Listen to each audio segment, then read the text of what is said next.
As the proverb says, we're we're taken captive by the words of our own mouth.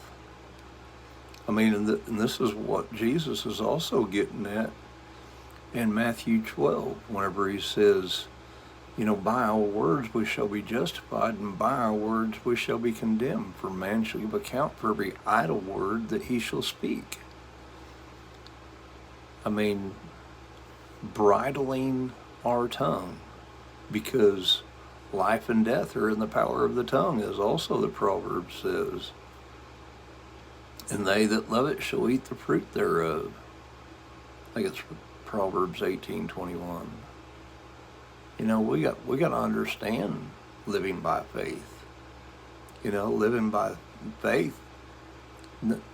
I mean, we got to understand casting down thoughts and imaginations and every lofty thing lifting itself against the knowledge of God, and bringing every thought captive to the obedience of Christ, as Paul describes, as the believer is able to do by the power of the Spirit of God that we're sealed with in 2 Corinthians 10, verses 3 through 5.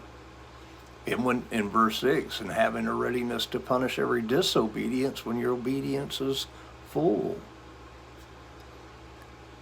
And talking about coming into full age and not laying again a foundation of repentance from dead works and of faith towards God that the writer of Hebrews describes in chapter 6, verse 1.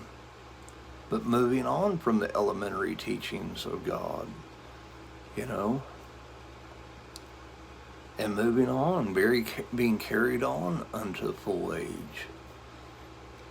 It's been translated perfection, but he's not talking about the perfection of the body as Paul is in Philippians chapter 3. He's talking about growing up in the image of Christ, and coming to the unity of the faith in the knowledge of the Son of God.